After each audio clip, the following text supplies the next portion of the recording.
Channel bio classes. Bio classes में doctor Neha Malviya का आपका फिर से बहुत बहुत स्वागत है। आज हम क्लास 12th का लेक्चर, जो कि हमने फर्स्ट लेक्चर आपको दिखाया भी था, principles of inheritance and variations को कंटिन्यू करेंगे।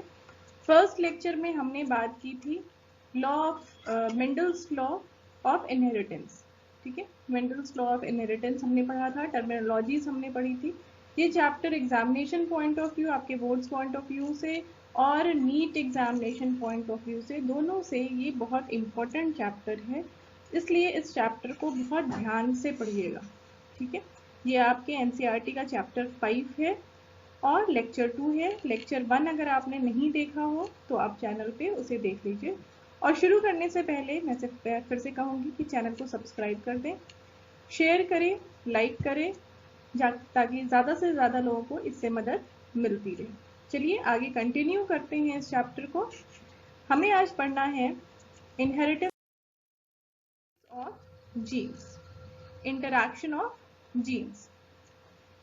इंटरैक्शन ऑफ जीन्स, मेंडल और उनके वर्कर्स ने क्या एज्यूम किया था कि एक कैरेक्टर जो होता है वो एक सिंगल जीन से ही गवर्न होता है। ठीक है, ये बात हमने लास्ट लेक्चर में पढ़ी थी कि एक कैरेक्टर एक जीन से गवर्न होता है। लेकिन बाद में डिस्कवर हुआ कि बहुत सारे कैरेक्टर्स जो होते हैं, बहुत सारे कैरेक्टर्स लगभग सारे ऑर्गेनिजम्स में ये गवर्न हो सकते हैं 2 या 2 से ज़्यादा जीन्स से। मतलब एक जीन के लिए एक कैरेक्टर ही रिस्पॉन्सिबल नहीं है, एक कैरेक्टर के लिए कई जीन्स रिस्पॉन्सिबल हो सकते हैं। ठीक है, तो ये जो फिनोमिनन है कि एक से ज़्यादा जीन्स एक दूसरे को एफेक्ट करते हैं किसी एक एक्सप्रेशन के लिए, किसी एक कैरेक्टर के लिए, एक से ज़्यादा जीन्स जो होते हैं वो एक दूसरे से इंटरैक्ट करते हैं। ठीक है, टू गिव वन एक्सप्रेशन, इसी को हम क्या कहते हैं? Gene interaction. ठीक है, जीन इंटरैक्शन मतलब कई जीन्स, एक से ज्यादा जीन्स एक दूसरे से इंटरैक्ट हो, एक दूसरे से इफेक्ट हो किसी एक एक्सप्रेशन को देने के लिए, इसी को हम कहते हैं जीन इंटरैक्शन, जो हमें आज पढ़ना है। एक टर्म आता है प्लायोट्रॉपी। प्लायोट्रॉपी मीन्स कि अगर एक जीन एक से ज्यादा कैरेक्टर्स के लिए रिस्पॉन्सिबल है तो उसे हम कहते हैं प्लायोट्रॉपी। ओके, और पॉलीजेनिक इनहेरिटेंस इसी का ठीक उल्टा है। जब ढेर सारे जीन्स, एक से ज्यादा जीन्स एक कैरेक्टर के लिए रिस्पॉन्सिबल हों तो उसे कहते हैं पॉलीजेनिक इनहेरिटेंस। तो प्लायोट्रॉपी क्या है? प्लायोट्रॉपी मीन्स एक जीन एक से ज्यादा कैरेक्टर के लिए रिस्पॉन्सिबल हो तो उसे कहेंगे प्लायोट्रॉपी, और कई जीन्स मिलकर के अगर एक कैरेक्टर के लिए रिस्पॉन्सिबल हैं तो उसे हम क्या कहेंगे? Polygenic inheritance. तो इस तरह से कई जीन्स इंटरैक्ट कर रहे हैं टू गिव अ एक्सप्रेशन, जिसको हम पढ़ेंगे जीन इंटरैक्शन में। ठीक है, अब जीन इंटरैक्शन के टाइप्स क्या क्या हैं? जीन इंटरैक्शन को क्लासिफाई किया जा सकता है 2 बेसिस पे। पहला है एलीलिक जीन इंटरैक्शन और non allelic gene interaction. Allelic gene interaction मतलब एक ही जीन के 2 एलील या 2 से ज्यादा एलील, एक ही जीन के 2 से ज्यादा एलील या 2 एलील अगर इंटरैक्ट करके कोई एक्सप्रेशन देते हैं तो उसे हम कहते हैं एलीलिक जीन एक्सप्रेशन। ठीक है, एक ही जीन के एलील होंगे वो।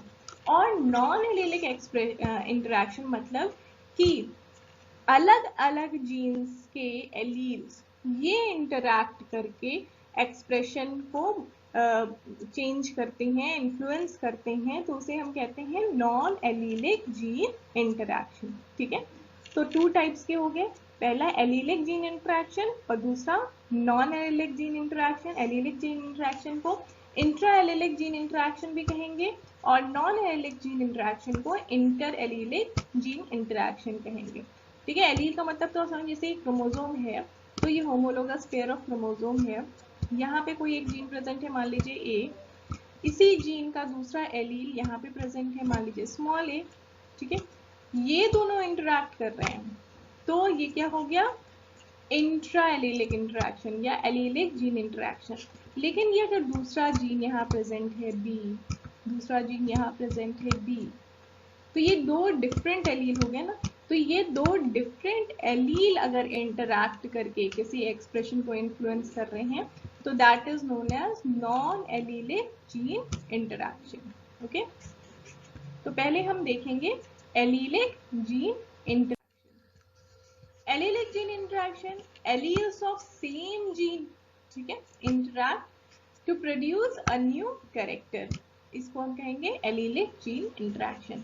इसमें 3 टाइप्स हैं। फर्स्ट है इनकम्प्लीट डोमिनेंस, इसका रेशियो बहुत इंपॉर्टेंट है, कई बार पूछा जाता है रेशियो क्या आएगा जनरेशन में, दैट इज 1:2:1।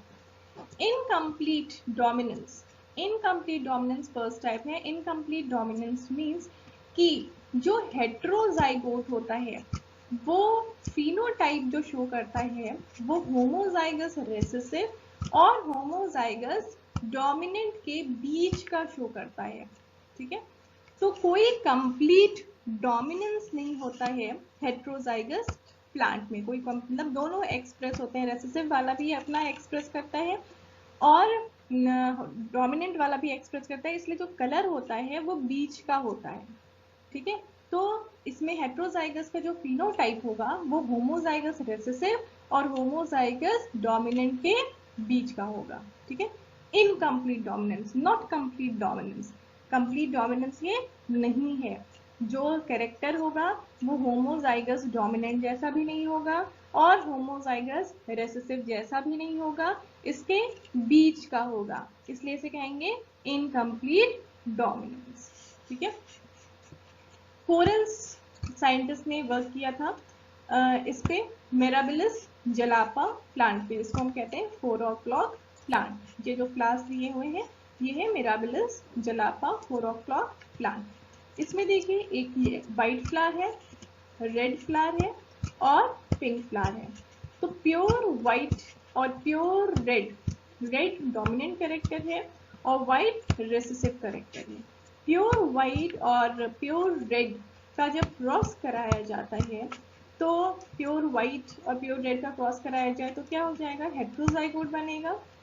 तो F1 जनरेशन में ये हेट्रोजाइगोट जो होगा इसका कलर रेड नहीं होगा, इसका कलर दोनों के बीच का होगा, मतलब कि पिंक होगा, ठीक है। इसी टाइप का एक एग्जाम्पल है स्नैपड्रैगन फ्लावर में भी, जब दो होमोजाइगस डोमिनेंट और रेसेसिव को क्रॉस कराते हैं तो जो हेट्रोजाइगोट बनता है वो उनका कैरेक्टर रेसेसिव और डोमिनेंट के बीच का बनता है, ठीक है। तो कंप्लीट डोमिनेंस नहीं पाया जाता है, इसलिए इसे इनकम्प्लीट डोमिनेंस कहते हैं, ठीक है। से क्रॉस दिखाया गया है रेड फ्लावर और व्हाइट फ्लावर। रेड फ्लावर को capital RR, white flower recessive है स्मॉल RR। इनको जब क्रॉस कराएंगे तो F1 जनरेशन में सारे कैपिटल R स्मॉल r सारे हेट्रोजाइगोट बनेंगे। अब इनके जो गैमीट्स बनेंगे ये F1 जनरेशन होंगे, F1 जनरेशन में सारे पिंक फ्लावर्स होंगे, ठीक है, क्योंकि सारे कैपिटल R स्मॉल r होंगे तो सारे पिंक फ्लावर्स होंगे। F2 जनरेशन में जब इनके गैमीट्स अलग होंगे तो इसके गैमीट्स अलग होंगे तो क्या होंगे, R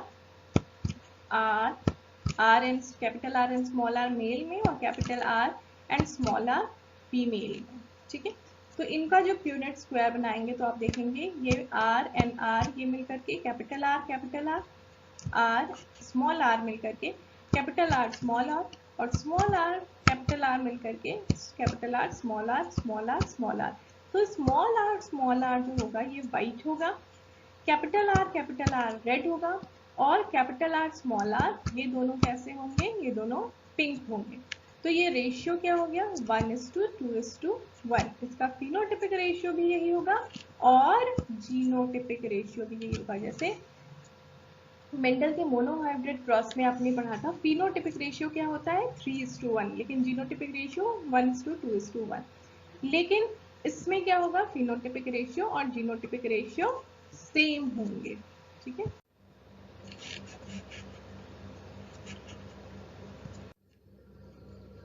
Next allelic interaction is codominance. Codominance means कि कोडोमिनेंस कंडीशन में क्या होता है, बोथ एलील हेट्रोजाइगस कंडीशन में फुल्ली एक्सप्रेस्ड होते हैं, ठीक है। इनकम्प्लीट डोमिनेंस में क्या था कि दोनों फुल्ली एक्सप्रेस नहीं होते हैं, जो डोमिनेंट कैरेक्टर होता है वो फुल्ली एक्सप्रेस नहीं होता है रेसेसिव कैरेक्टर के प्रेजेंस में, और उनका जो कैरेक्टर होता है वो दोनों के बीच का होता है, ठीक है।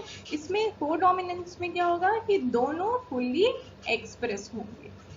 जैसे कि कोडोमिनेंस का बेस्ट एग्जांपल है कोट कलर। जो कैटल्स होती हैं, गायें होती हैं, उनका जो कलर होता है, उनका जो ऊपर का चमड़ी होती है, जो कोट कलर होता है, वो जो है इसका बेस्ट एग्जांपल है। जैसे रेड कैटल को और वाइट कैटल को जब क्रॉस कराया जाता है तो जो कैटल मिलती है ना, तो वो कैटल रोन कैटल होती है। रेड और वाइट के बीच अगर मिल करके पिंक बना देती तो वो क्या हो जाता है, इनकम्प्लीट डोमिनेंस होता है, ठीक है। लेकिन इसमें क्या होता है कि दोनों कैरेक्टर एक्सप्रेस हो रहे हैं, को डोमिनेंस है, वाइट भी एक्सप्रेस हो रहा है, रेड भी एक्सप्रेस हो रहा है। रोन मीन्स कि वो जो गाय होती है जिनमें पैचेस होते हैं, जैसे रेड गाय हो उस पर वाइट वाइट पैचेस हो, या वाइट गाय हो उस पर रेड रेड पैचेस हो, तो ये पैचेस वाली जो होती है उन्हें हम क्या कहते हैं, रोन। इसका क्या मतलब हुआ, रेड कलर भी एक्सप्रेस हो रहा है और वाइट कलर भी एक्सप्रेस हो रहा है, ओके। तो ये कहलाता है कोडोमिनेंस, ठीक है। इसमें आप देखिए जो ये रेशियो बन रहा है, रेड होंगे सारे, रेड और वाइट को जब हम क्रॉस कराएंगे तो F1 जनरेशन में सारे रोन होंगे, और F2 जनरेशन में एक रेड होगा, दो रोन होंगे और एक वाइट होगा, ठीक है। इसी तरह का कोडोमिनेंस एबीओ ब्लड ग्रुप, जो ह्यूमन का ब्लड ग्रुप कौन कौन से होते हैं जिसको एबीओ ब्लड ग्रुप कहते हैं, या तो ए होगा या तो बी होगा या तो ओ होगा या ए बी ब्लड ग्रुप होगा, ठीक है। तो ये एबीओ ब्लड ग्रुप इसे कहते हैं। इसमें भी कोडोमिनेंस की तरह ही इनहेरिटेंस पाया। एबी ब्लड ग्रुप की खोज कार्ल लैंडस्टीनर ने की थी 1900 में। AB blood group, ABO blood group, ये कंट्रोल होता है 3 एलील्स, जीन आई के 3 एलील्स के द्वारा ये कंट्रोल होता है, ठीक है। क्योंकि ये एक ही जीन के 3 एलील्स हैं, मतलब 2 से ज्यादा एलील्स हैं, इसलिए इसको ये मल्टीपल एलील्स का भी एग्जाम्पल है, ठीक है। मल्टीपल एलील्स का, एलिज्म का या मल्टीपल एलील्स का एग्जाम्पल पूछा जाए तो आप एबीओ ब्लड ग्रुप बता सकते हैं। ये क्योंकि एक जीन 3 एलील्स, 2 से ज्यादा एलील्स कंट्रोल कर रहे हैं एक जीन के एक्सप्रेशन को, इसलिए इसे मल्टीपल एलील्स कहते हैं। एलील्स कौन कौन से हैं, IA, IB और स्मॉल आई। ये रिस्पॉन्सिबल किसके होते हैं, IA या IB और स्मॉल आई, ये रिस्पॉन्सिबल होते हैं, ये प्रोड्यूस करते हैं एंटीजेंस, ठीक है। ये जीन्स क्या प्रोड्यूस करते हैं, प्रोटीन्स। ये प्रोटीन्स क्या हैं, एंटीजेंस। ये प्रोटीन्स जो एंटीजेंस हैं, ये एंटीजेंस होते कहाँ पर हैं, ये आरबीसी के प्लाज्मा मेम्ब्रेन, ये आरबीसी है, आरबीसी के प्लाज्मा मेम्ब्रेन पे प्रेजेंट होते हैं। अगर आरबीसी के प्लाज्मा मेम्ब्रेन पर ए एंटीजन प्रेजेंट है तो वो आदमी उस जो है उसका ब्लड ग्रुप क्या होगा, ए, ठीक है। अगर किसी ह्यूमन बीइंग के आरबीसी के प्लाज्मा मेम्ब्रेन पे बी एंटीजन प्रेजेंट है तो वो व्यक्ति क्या होगा, ब्लड ग्रुप बी का होगा। अगर उसके प्लाज्मा मेम्ब्रेन पर दोनों एंटीजन्स प्रेजेंट हैं, ए और बी दोनों एंटीजन्स प्रेजेंट हैं, तो उसका ब्लड ग्रुप होगा ए बी। अगर कोई भी एंटीजन प्रेजेंट नहीं है तो उसका ब्लड ग्रुप होगा ओ, ठीक है। तो ये एंटीजन्स जो होते हैं ये रिस्पॉन्सिबल होते हैं, ये बनते कैसे हैं, by the expression of alleles of I का या आई ए एलील हो, आई बी एलील हो या स्मॉल आई एलील हो। ये प्रेजेंट कहाँ होते हैं ये जीन्स प्रेजेंट होते हैं क्रोमोसोम नंबर 9 पर ये जीन्स प्रेजेंट होते हैं। आई ए रिस्पॉन्सिबल होता है प्रोडक्शन ऑफ एंटीजन ए के लिए, आई बी रिस्पॉन्सिबल है एंटीजन बी के लिए, और स्मॉल आई ये कोई एंटीजन प्रोड्यूस नहीं करता है। तो अगर किसी व्यक्ति का ब्लड ग्रुप ए है तो मतलब उसमें कौन सा जीन प्रेजेंट है, आई ए। बी है तो मतलब आई बी प्रेजेंट है। अगर ए बी है मतलब कि आई ए आई बी दोनों जीन्स प्रेजेंट हैं। अगर ओ है तो स्मॉल आई प्रेजेंट है। आई ए और आई बी दोनों को डोमिनेंट है, मतलब ये एक दूसरे में कोई भी डोमिनेंट नहीं है, दोनों को डोमिनेंट है। ए बी के ऊपर डोमिनेंट नहीं है, बी ए के ऊपर डोमिनेंट नहीं है, दोनों डोमिनेंट है, दोनों एक्सप्रेस होते हैं। ठीक है, लेकिन ये दोनों जो हैं वो स्मॉल आई के ऊपर डोमिनेंट होते हैं। ठीक है, तो अगर किसी इंसान का ब्लड में जीन प्रेजेंट है आई ए और स्मॉल आई, तो उसका ब्लड ग्रुप क्या हो जाएगा, ए। ठीक है, अगर आई बी और स्मॉल आई प्रेजेंट है तो उसका ब्लड ग्रुप क्या हो जाएगा, उसका ब्लड ग्रुप हो जाएगा बी। ठीक है,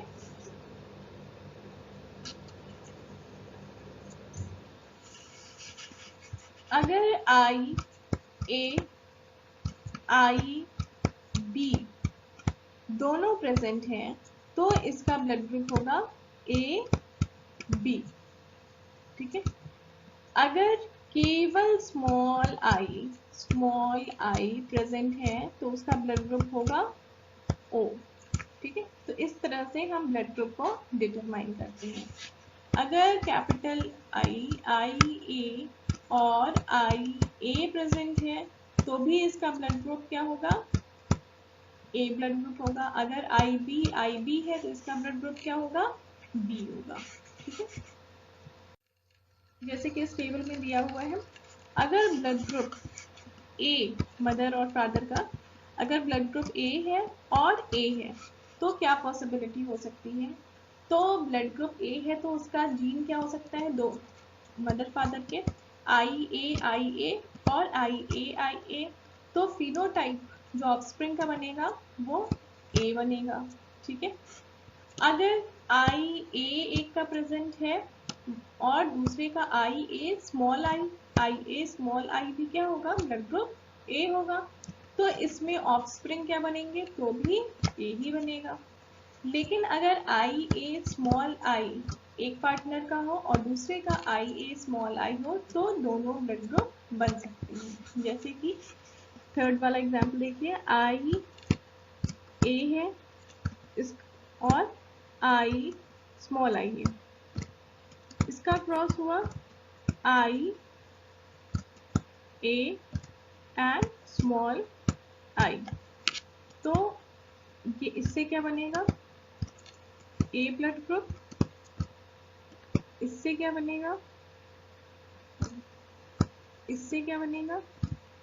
A blood group small I, और इससे क्या बनेगा, ए ब्लड ग्रुप, और इससे क्या बनेगा, ओ ब्लड ग्रुप। तो क्या क्या बन सकते हैं ऑफस्प्रिंग का, ब्लड ग्रुप ए भी हो सकता है और ओ भी हो सकता है। इसी तरह बी में अगर दोनों बी हैं तो ऑफस्प्रिंग का बी होगा। अगर एक दोनों डोमिनेंट है आई बी है और दूसरा हेट्रोजाइगस है आई बी स्मॉल आई है तो भी बी होगा।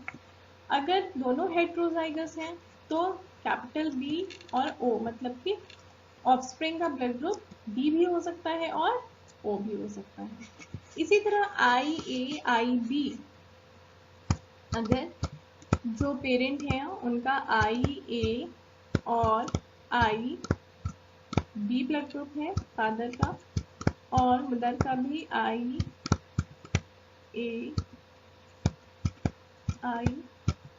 बी है, तो क्या पॉसिबिलिटी हो सकती है? इससे क्या बनेगा? ए ब्लड ग्रुप, इससे क्या बनेगा? ए बी ब्लड ग्रुप, इससे क्या बनेगा? ए बी ब्लड ग्रुप, और इससे क्या बनेगा? B blood group. तो पॉसिबिलिटी क्या क्या हो सकती है? A blood group, B blood group, या ए बी ब्लड ग्रुप। ठीक है, तो इस तरह से आपको बना के देखना पड़ेगा। लेकिन अगर दोनों ओ हैं, तो दोनों ओ है तो स्मॉल आई होगा दोनों का, हेट्रोजाइगस कंडीशन इसमें नहीं होगी, तो ऑफस्प्रिंग का ब्लड ग्रुप हमेशा ओ पाया जाएगा। ठीक है, तो ये आपको बना के देखना पड़ेगा, इस तरह से क्रॉस करके बना के आप देखेंगे तो आपको ये रिजल्ट समझ में आएंगे। ठीक है, वही चीज है, इसको चार्ट फॉर्म में दे दिया गया है। Next is lethal gene, third allelic interaction में लीथल जीन। लीथल जीन मतलब ये कुछ फैक्टर्स ऐसे होते हैं जो डेथ को कॉज करते हैं। जैसे फॉर एग्जांपल है स्नैपड्रैगन या एंटीरिनम, इसमें 2 टाइप्स की लीव्स पाई जाती हैं, गोल्डन लीव्स और ग्रीन लीव्स, गोल्डन लीव्स और ग्रीन लीव्स। कैपिटल जी जब होमोजाइगस कंडीशन में होता है, प्योर गोल्डन कैपिटल जी जब होता है होमोजाइगस कंडीशन में, तो वो कंडीशन लीथल होती है और वो प्लांट डेड हो जाता है। ठीक है, तो इसमें जो रेशियो बनता है वो 3:1 का नहीं बनता है, इसलिए रेशियो 2:1 का बनता है, क्योंकि जो होमोजाइगस डोमिनेंट कंडीशन होगी वो डेड हो जाएगी। तो ये फैक्टर कैसा हो गया? लीथल हो गया, डेथ को कॉज करने वाला फैक्टर हो गया। फॉर एग्जाम्पल जैसे कि जो लीफ का एग्जाम्पल है एंटीरिनम लीफ का, कैपिटल जी स्मॉल जी ये हाइब्रिड गोल्डन है, इसका क्रॉस कैपिटल जी स्मॉल जी हाइब्रिड गोल्डन से जब करते हैं तो 4 जो ये पॉसिबिलिटीज बनती हैं, इसमें कैपिटल जी बनेगा, कैपिटल जी स्मॉल जी के 2 बनेंगे, और स्मॉल जी का 1 बनेगा। कैपिटल जी क्या होगा? प्योर गोल्डन होगा, ये दोनों हाइब्रिड गोल्डन होंगे, और ये प्योर ग्रीन होगा। इसमें से जो होमोजाइगस कंडीशन है ये डेथ हो जाती है इसकी। ठीक है, प्योर गोल्डन वाले की डेथ हो जाती है, इसी को हम क्या कहते हैं? Lethal factor. ठीक है, तो ये रेशियो क्या बन गया? 2:1 का रेशियो बन गया। ठीक है, तो ये था आपका एलीलिक इंटरैक्शन। अब हम पढ़ेंगे non allelic gene interaction. Non allelic gene interaction means कि डिफरेंट जीन्स जो कि होमोलोगस जीन्स नहीं है, जो कि होमोलोगस जीन्स नहीं है, अलग अलग जीन्स हैं, या तो वो सेम क्रोमोसोम पे प्रेजेंट हो सकते हैं या फिर डिफरेंट क्रोमोसोम्स पे प्रेजेंट होने वाले एलील्स जब इंटरैक्ट करके किसी फिनोटाइप को एक्सप्रेस करने के लिए इन्फ्लुएंस करते हैं या उसमें उसको कंट्रोल करते हैं, तो उसे हम क्या कहते हैं? Non allelic gene interaction. ठीक है, जैसे मान लीजिए कि ये 2 क्रोमोसोम है, ये होमोलोगस क्रोमोसोम है, यहाँ पे कोई एक जीन प्रेजेंट है, यहाँ पे कोई एक जीन प्रेजेंट है, ए प्रेजेंट है, दूसरा यहाँ पे मान लीजिए बी प्रेजेंट है, और यहाँ पे स्मॉल बी प्रेजेंट है। तो ये दोनों जीन्स के और ये मिलकर के अगर किसी को कंट्रोल करें, किसी कैरेक्टर को, तो सेम एक ही जीन के 2 एलील होकर इसे क्या कहेंगे? Allelic gene interaction. लेकिन अगर ये और ये भी मिलकर के किसी कैरेक्टर को कंट्रोल करें, तो इसे हम क्या कहेंगे? Non allelic gene interaction. तो ये ए और बी या तो एक ही क्रोमोसोम पे हो सकता है, या फिर ये बी जो है वो दूसरे क्रोमोसोम पर भी हो सकता है, दूसरा एलील जो है वो दूसरे क्रोमोसोम पर भी हो सकता है। इसके टाइप्स क्या क्या है? पहला है कॉम्प्लीमेंट्री जीन एक्शन। चलिए आगे देखते हैं। Complementary factors, complementary factors means the two or more independent dominant gene, ठीक है, जब दो या ज्यादा इंडिपेंडेंट डोमिनेंट जीन जो कि प्रेजेंट हो डिफरेंट लोकाई पर, या तो वो सेम क्रोमोसोम पे प्रेजेंट हो या फिर डिफरेंट क्रोमोसोम पे प्रेजेंट हो, वो इस तरह से इंटरैक्ट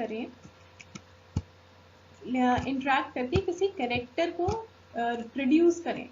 लेकिन अगर उनमें से एक भी एब्सेंट हो, अगर एक भी एब्सेंट है वो एलील, तो वो कैरेक्टर को प्रोड्यूस नहीं करते हैं, ठीक है। मतलब कि दो एलील्स इस तरह से इंटरैक्ट कर रहे हैं कि वो जो एलील्स हैं वो सेम क्रोमोसोम पे भी हो सकते हैं या डिफरेंट क्रोमोसोम पर भी हो सकते हैं, लेकिन किसी कैरेक्टर को प्रोड्यूस करने के लिए, किसी कैरेक्टर को प्रोड्यूस करने के लिए दोनों का होना जरूरी है, ठीक है, दोनों का डोमिनेंट फॉर्म में होना जरूरी है। अगर एक भी डोमिनेंट फॉर्म में प्रेजेंट नहीं है तो वो कैरेक्टर को प्रोड्यूस नहीं करेगा, ओके। इसको देखा था बैटसन एंड क्यूनेट ने, इसमें स्वीट पी लेथाइरस ओडोरेटस में। उन्होंने देखा कि सी और आर दो जीन्स के नाम दिए जो कि एक दूसरे से कॉम्प्लीमेंट्री हैं, मतलब सी और आर जब दोनों प्रेजेंट होते हैं डोमिनेंट फॉर्म में तो ही रेड कलर के फ्लावर प्रोड्यूस होंगे। अगर एक भी रेसेसिव है, अगर स्मॉल सी है और कैपिटल आर है तो भी वाइट फ्लावर होगा, या स्मॉल आर है और कैपिटल सी है तो भी वाइट फ्लावर होगा, और दोनों स्मॉल है तो वाइट होगा ही। तो दोनों का प्रेजेंट होना, स्मॉल सी और small R, so capital C and capital R means दोनों का डोमिनेंट फॉर्म में प्रेजेंट होना नेसेसरी है for the production of the phenotype, red colour of the flower. तो सी और आर एक दूसरे के क्या हो गया, कॉम्प्लीमेंट्री हो गया, ओके। जैसे देखिए कैपिटल सी और स्मॉल ए, कैपिटल सी, इसमें मैंने आर बोला था, यहाँ पे ए है, स्मॉल ए, कैपिटल सी और स्मॉल ए जब है तो भी वाइट फ्लावर होगा, या स्मॉल सी और कैपिटल ए है तो भी वाइट फ्लावर होगा। लेकिन रेड कब होगा, जब दोनों कॉम्प्लीमेंट्री एक साथ प्रेजेंट हो क्या डोमिनेंट कैरेक्टर में, तो कैपिटल सी और कैपिटल ए दोनों प्रेजेंट हो तो ही रेड फ्लावर प्रोड्यूस होंगे, ठीक है। तो इनका रेशियो क्या आता है, 9:7 का आता है। देखिए वाइट फ्लावर है capital C small A, white flower है स्मॉल सी कैपिटल ए, दोनों का क्रॉस हुआ, हाइब्रिड बना, capital C capital A small A. ये फ्लावर कैसा होगा, रेड होगा, दोनों एक एक डोमिनेंट से मिल गया तो ये रेड होगा। अब इनमें अगर क्रॉस होगा तो इसके जो पहले गैमीट्स क्या बनेंगे, ये गैमीट भी बन सकता है capital C capital A, capital C small A बन सकता है, स्मॉल सी कैपिटल ए बन सकता है, स्मॉल सी स्मॉल ए। तो ये चार पॉसिबिलिटी हो गई गैमीट्स बनने की। इसी तरह यहाँ पर भी जब इनका हम चेकर बोर्ड बनाएंगे, इनका प्यूनेट स्क्वायर बनाएंगे तो इस तरह के कॉम्बिनेशंस मिलेंगे हमें, ठीक है। तो इस तरह के कॉम्बिनेशंस जिसमें कि एक एटलीस्ट एक कैपिटल सी हो और एटलीस्ट एक कैपिटल ए हो तो वो फ्लावर कैसा होगा, रेड होगा। एक कैपिटल सी हो और एक या दो कैपिटल रेड हो तो उसका फ्लावर कैसा होगा, रेड होगा। तो उसका फिनोटाइपिक रेशियो क्या हो जाएगा, 9:7। तो कॉम्प्लीमेंट्री फैक्टर्स में फिनोटाइपिक रेशियो क्या आता है, 9:7। ये रेशियो बहुत इंपॉर्टेंट है, कई बार पूछा जाता है आपके नीट एग्जाम में।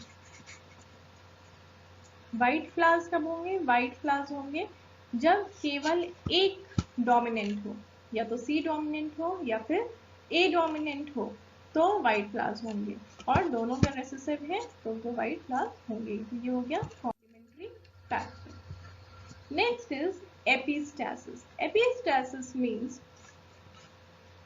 जब एक जीन का एक्सप्रेशन दूसरे जीन के एक्सप्रेशन को कवर कर दे तो उसे हम कहते हैं एपिस्टैसिस। तो वो जीन जिसका एक्सप्रेशन दब जाता है, इनहिबिट हो जाता है, उसे कहते हैं हाइपोस्टैटिक जीन। और जो जीन दूसरे के एक्सप्रेशन को दबाता है उसे हम कहते हैं एपिस्टैटिक जीन। मतलब जिसका एक्सप्रेशन दिखता है वो क्या है, एपिस्टैटिक जीन, और जिसका एक्सप्रेशन नहीं दिखता है वो क्या होता है, हाइपोस्टैटिक जीन। तो इसमें दो तरह से होते हैं, dominant epistasis and recessive epistasis. Dominant epistasis means जब डोमिनेंट एलील एक लोकस पे होमोजाइगस डोमिनेंट या हेट्रोजाइगस डोमिनेंट ये प्रिवेंट करे एक्सप्रेशन को, जो कि दूसरे एलील के एक्सप्रेशन को प्रिवेंट करे कि जो दूसरे लोकस पे प्रेजेंट है। मतलब कि अगर जो डोमिनेंट एलील है, जो एपिस्टैटिक जीन है, वो क्या कर रहा है, वो होमोजाइगस डोमिनेंट कंडीशन में या हेट्रोजाइगस कंडीशन में ये जो है वो दूसरे एलील के एक्सप्रेशन को सप्रेस कर रहा है। ठीक है, जैसे कि है एग्जाम्पल इसका fruit colour of summer squash. ये 3 कलर्स में होते हैं, येलो कलर, ग्रीन कलर और वाइट कलर। जी रिस्पॉन्सिबल है येलो कलर के लिए, स्मॉल जी जब होगा तो वो ग्रीन कलर होगा, और कैपिटल डब्ल्यू ही एपिस्टैटिक जीन है। ये क्या करता है, अगर ये प्रेजेंट होगा तो इन दोनों का कलर क्या हो जाएगा, वाइट हो जाएगा।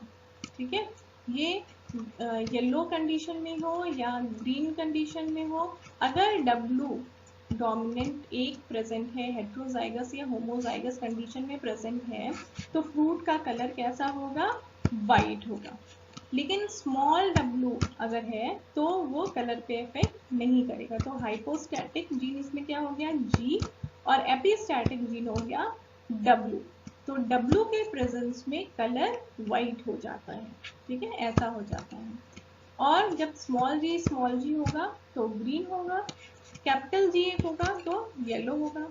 लेकिन कब, जब डब्ल्यू स्मॉल हो, जब डब्ल्यू कैपिटल होगा तो सबका कलर क्या हो जाएगा, वाइट हो जाएगा।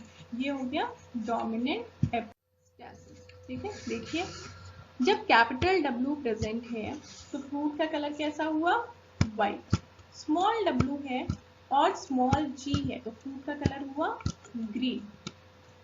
ऑफस्प्रिंग F1 जनरेशन में सारे एक जैसे बनेंगे, कैपिटल डब्ल्यू यहाँ प्रेजेंट है तो फ्रूट का कलर हो जाएगा वाइट। अब इसके ये सारे गैमीट्स बनेंगे और ऐसे गैमीट्स बनेंगे। इन गैमीट्स के थ्रू जब क्रॉस होगा तो जो ऑफस्प्रिंग्स मिलेंगे उसमें 12 वाइट होंगे। वाइट कौन से होंगे, जिसमें भी कैपिटल डब्ल्यू एक भी प्रेजेंट है, एक भी प्रेजेंट है। ये सारे हैं जिनमें कैपिटल डब्ल्यू प्रेजेंट है, एक भी प्रेजेंट है अगर, तो वो सारे क्या होंगे, वो सारे होंगे वाइट, वो सारे होंगे वाइट। ठीक है, ये हो जाएगा। और 3 येलो कौन से होंगे, येलो वो होंगे जिसमें कैपिटल जी प्रेजेंट है, कैपिटल जी प्रेजेंट है और स्मॉल डब्ल्यू प्रेजेंट है। कैपिटल जी और स्मॉल डब्ल्यू प्रेजेंट है तो वो हो जाएंगे आपके येलो। ठीक है, कैपिटल जी और स्मॉल डब्ल्यू प्रेजेंट है तो वो हो जाएंगे आपके येलो, वो हो जाएंगे आपके येलो। तो येलो कितने होंगे, 3। और ग्रीन क्या होंगे, ग्रीन वो होंगे जिसमें कि दोनों रेसेसिव हो, स्मॉल डब्ल्यू हो और स्मॉल जी हो, ये केवल एक है। ठीक है, तो ये डोमिनेंट एपिस्टैटिक का रेशियो क्या हो गया, 12:3:1। ये हो गया डोमिनेंट एपिस्टैटिक। मतलब डोमिनेंट वाला एक ऐसा एलील जो सबको सप्रेस कर दे रहा है, सबके एक्सप्रेशन को सप्रेस कर दे रहा है अगर वो डोमिनेंट स्टेट में प्रेजेंट है। Next is recessive epistasis. मतलब रेसेसिव एपिस्टैसिस मतलब कि रेसेसिव एलील जो है वो हाइड कर दे दूसरे के एक्सप्रेशन को, वो एपिस्टैटिक हो जाए तो उसे हम कहेंगे रेसेसिव एपिस्टेसिस। इसमें रेसेसिव एलील हाइड करता है दूसरे वाले जीन के एक्सप्रेशन को, जैसे कि कोट कलर ऑफ माइस।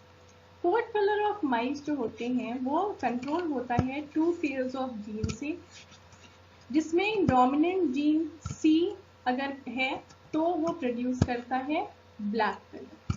अगर ये जीन डोमिनेंट में प्रेजेंट नहीं है तो ये कॉज करती हैं एल्बिनो, मतलब कोई कलर नहीं होगा। और अगर जीन ए, ये प्रोड्यूस करते हैं agouti colour in presence of C के प्रेजेंस में ये पैचेस प्रोड्यूस करते हैं, एगाउटी कलर प्रोड्यूस करते हैं in the presence of C. ठीक है, लेकिन ये एक्सप्रेस नहीं होते हैं absence of in the absence of C जब स्मॉल सी, क्योंकि ये कैसा है, रेसेसिव एपिस्टेसिस है। तो रेसेसिव एपिस्टेसिस में जब एलील्स रेसेसिव कंडीशन में प्रेजेंट होते हैं तो ये जीन कैपिटल ए ये एक्सप्रेस नहीं होता है, ये एक्सप्रेस नहीं होता है। तो उस कंडीशन में जो माउस होगा वो कैसा होगा, एल्बिनो होगा, वाइट होगा।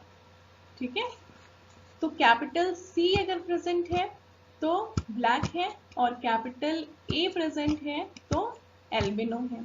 लेकिन कैपिटल ए एक्सप्रेस तब होगा जब कैपिटल सी के साथ हो, कैपिटल ए एक्सप्रेस तब होगा जब कैपिटल सी के साथ हो और वो एगाउटी कलर देगा।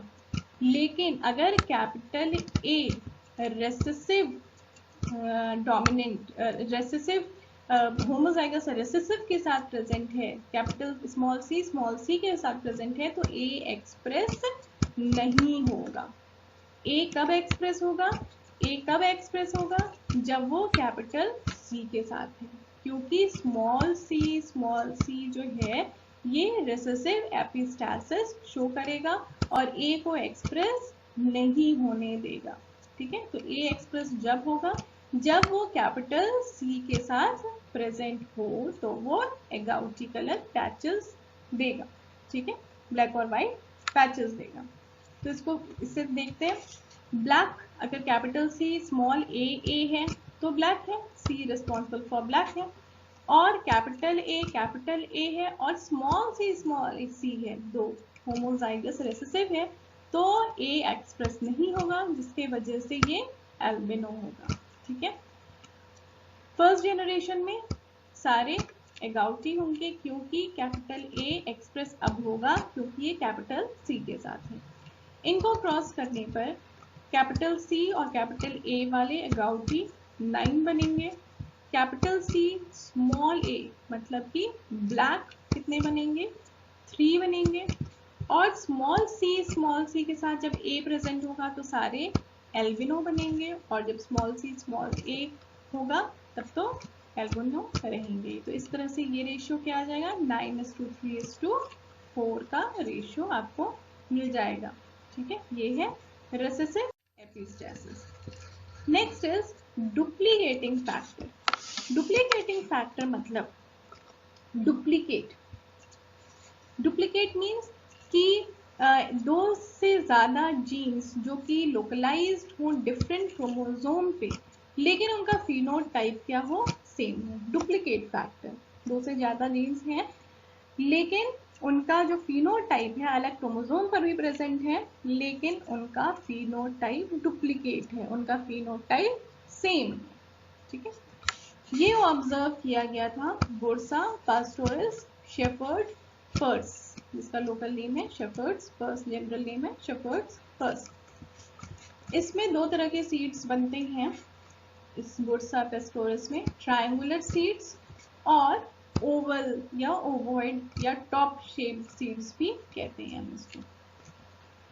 ट्रायंगुलर सीड्स, ये अगर कैपिटल टी ये जीन प्रेजेंट है तो भी ट्रायंगुलर सीड बनेगा, अगर ये प्रेजेंट है तो भी आपका ट्रायंगुलर सीड बनेगा। तो दो अलग जीन्स हैं लेकिन उनका एक्सप्रेशन एक है। ये क्या बना रहे हैं, ट्रायंगुलर सीड्स बना रहे हैं। Ovoid crop seeds, ovoid seeds कैसे बनेंगे? जब दोनों रेसेसिव हों तो ये बनेंगे ओवॉइड सीड्स बनेंगे, ओवल सीड्स बनेंगे होमोजाइगस रेसेसिव कंडीशन में।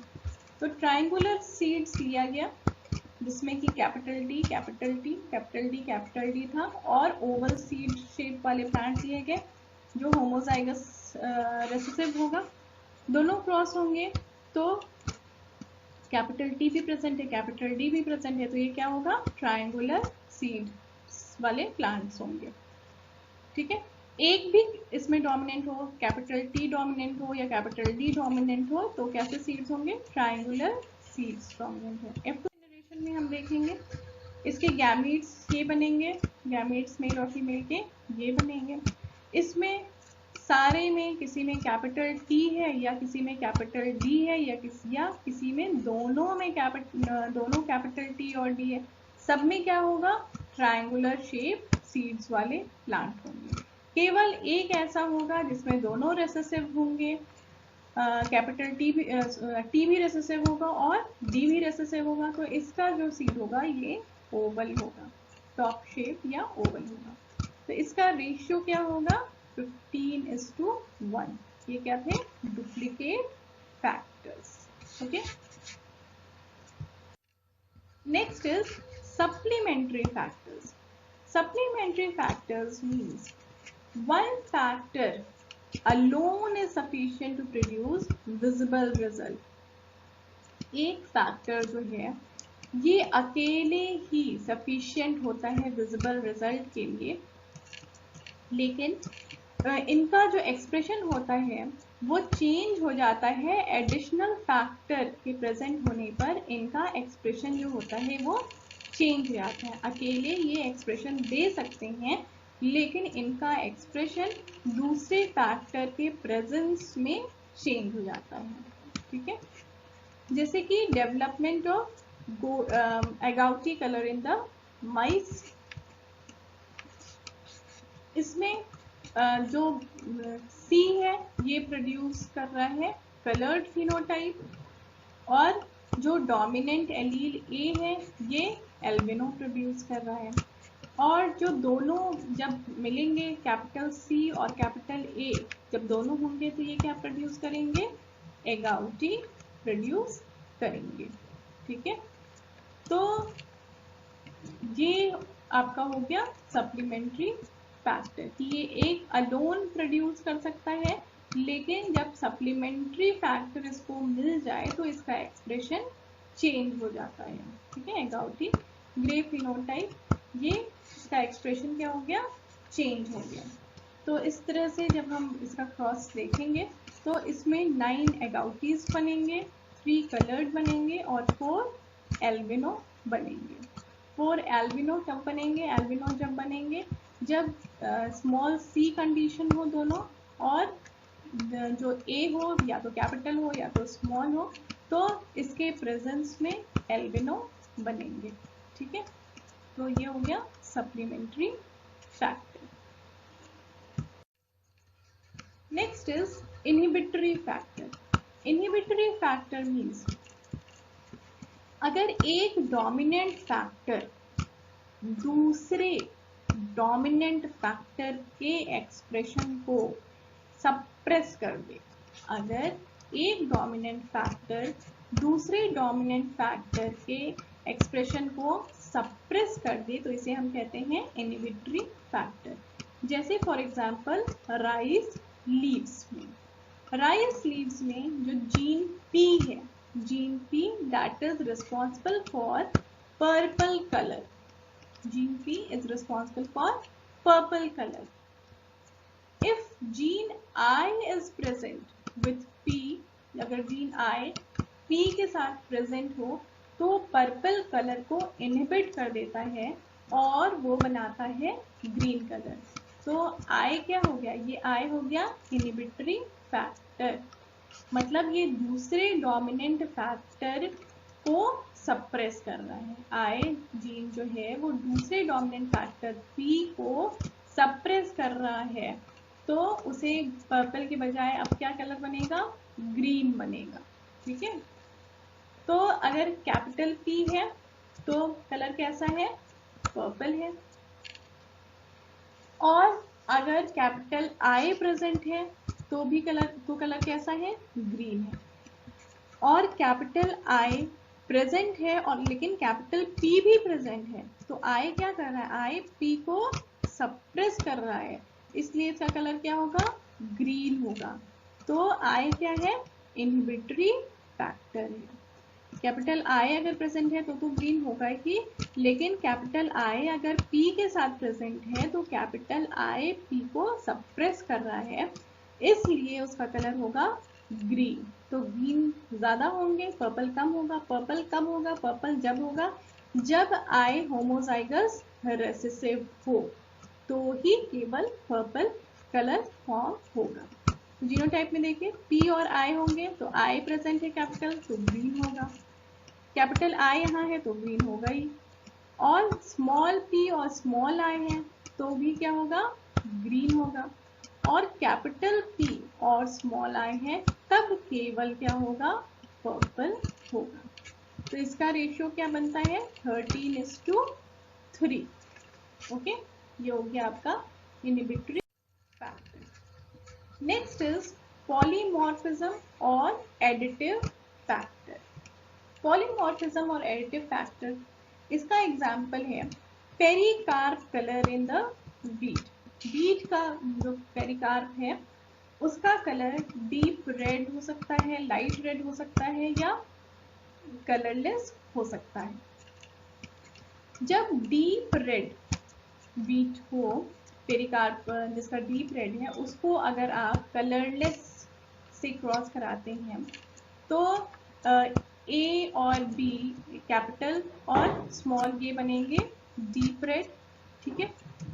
और जब ये एडिटिव फैक्टर है, मीन्स कि दोनों अगर डोमिनेंट हैं तो डीप रेड होगा। अगर एक कोई भी इनमें से डोमिनेंट है और दोनों रेसेसिव हैं दूसरे वाले जीन्स का तो लाइट रेड होगा। एक दूसरा जीन का अगर एक डोमिनेंट है पहले जीन्स के, दोनों रेसेसिव हैं तो भी लाइट रेड होगा। और दोनों रेसेसिव हैं, दोनों जीन्स के एलील्स रेसेसिव हैं तो कलरलेस पेरिकार्प होगा। तो इसमें जो कैरेक्टर्स जो हैं ये ऐड हो रहे हैं, ठीक है। उसको अगर दोनों डोमिनेंट है तो डार्क रेड है, एक भी इसमें से रेसेसिव है तो कलर उसका हल्का हो गया, लाइट हो गया। मतलब कैरेक्टर्स जो हो रहे हैं वो इन जीन्स के प्रेजेंट होने के वजह से, इन फैक्टर्स के प्रेजेंट होने के वजह से ये कलर्स को कंट्रोल कर रहे हैं। इसको हम कहेंगे एडिटिव फैक्टर, ठीक है। रेशियो क्या होगा, 9:6:1। Okay, so this is polymorphism or additive factor. Ratio is 9:6:1. Next and the last one, that is multiple factors or polygenic inheritance or quantitative inheritance. मतलब एक कैरेक्टर को एक्सप्रेस करने के लिए बहुत सारे जीन्स अगर इंटरैक्ट करते हैं, several pairs of genes interact करते हैं, इसी को हम कहते हैं मल्टीपल फैक्टर। जैसे स्किन कलर आप देख लें, ह्यूमन बीइंग का जो स्किन कलर है बहुत इसमें वेरिएशंस हैं, बहुत वाइट भी होता है, येलो भी होता है, व्हीटिश भी होते हैं, डार्क व्हीटिश कलर होता है, ब्लैक कलर होता है, फेयर, मतलब बहुत सारा वेरिएशन है। ये वेरिएशंस जो हैं ये इसी के वजह से हैं क्योंकि इस कैरेक्टर को कंट्रोल करते हैं बहुत सारे जीन्स। इसकी खोज की थी डेवनपोर्ट में 1910 में, ठीक है।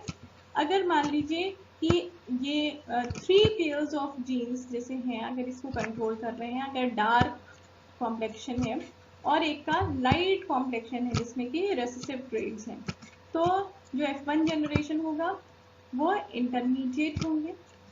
अब इनके जो गैमीट्स बनेंगे उनसे F2 जनरेशन में 64 डिफरेंट फिनोटाइप के कॉम्बिनेशंस बन सकते हैं, ठीक है। तो इस तरह से मल्टीपल फैक्टर्स जो इस तरह की चीजें होती हैं जिससे बहुत ज़्यादा वेरिएशन होता है फिनोटाइपिक, वो रिस्पॉन्सिबल होता है बाय मल्टीपल फैक्टर्स। इसी को हम कहते हैं पॉलीजेनिक इनहेरिटेंस या क्वांटिटेटिव इनहेरिटेंस, ठीक है। तो हमने खत्म किया एलीलिक इंटरैक्शन और नॉन एलीलिक इंटरैक्शन। इसको आपको बहुत प्रैक्टिस करने की ज़रूरत है क्योंकि बहुत से एग्जाम्पल्स आपको कंफ्यूज करेंगे। तो इसको बहुत प्रैक्टिस करिए। टर्म्स पे जाइए। टर्म जो वर्ड है इसका क्या मतलब है। सप्लीमेंट्री मीन्स सप्लीमेंट कर रहा है, कॉम्प्लीमेंट्री दो जीन्स कॉम्प्लीमेंट कर रहे हैं। डुप्लीकेट का क्या मतलब है। जब वर्ड से लेकर के आप इसको समझेंगे तो आपको ये याद रहेगा, नहीं तो आप बार बार पढ़ेंगे, आप बार बार भूलेंगे। ठीक है, तो ज़्यादा से ज़्यादा इसको प्रैक्टिस करिए और आपको एग्जाम्पल्स को याद करने पड़ेंगे। ठीक है, इसमें से आपके इनकम्प्लीट डोमिनेंस और को डोमिनेंस आपके एनसीईआरटी के कोर्स में है। मैंने पूरा पढ़ाया है इंटरैक्शन ऑफ जीन्स, क्योंकि बाकी सब से क्वेश्चंस नीट में पूछे जाते हैं, इसलिए आपको बताया गया है। चलिए नेक्स्ट वीडियो में अब हम देखेंगे, नेक्स्ट वीडियो आने वाले वीडियो में हम शुरू करेंगे क्रोमोसोमल थ्योरी ऑफ इनहेरिटेंस। ठीक है, 2 लेक्चर ऑलरेडी हो गया आपका। लॉ ऑफ मेंडल हो गया और इंटरैक्शन ऑफ जीन्स हो गए। अब थर्ड वीडियो आपका होगा क्रोमोसोमल थ्योरी ऑफ इनहेरिटेंस। उसके में आप लिंकेज और रिकम्बिनेशन ये पढ़ेंगे। उसमें बहुत से न्यूमेरिकल क्वेश्चंस भी बनते हैं, उसको भी हम डिस्कस करेंगे। Okay, thank you for watching. आपको अच्छा लग रहा हो तो प्लीज़ लाइक करें, शेयर करें और सब्सक्राइब करें अगर आपने अब तक सब्सक्राइब नहीं किया है तो। और आने वाले लेक्चर्स को ज़रूर देखें और उसको साथ साथ वॉच करने के साथ साथ आप इसे कॉपी में नोट डाउन भी करते चलें, ताकि आपको आगे पढ़ने रिविज़न करने के टाइम में आपको कोई दिक्कत ना हो। Okay, thank you once again. चलिए फिर मिलते हैं नेक्स्ट वीडियो नेक्स्ट लेक्चर के साथ।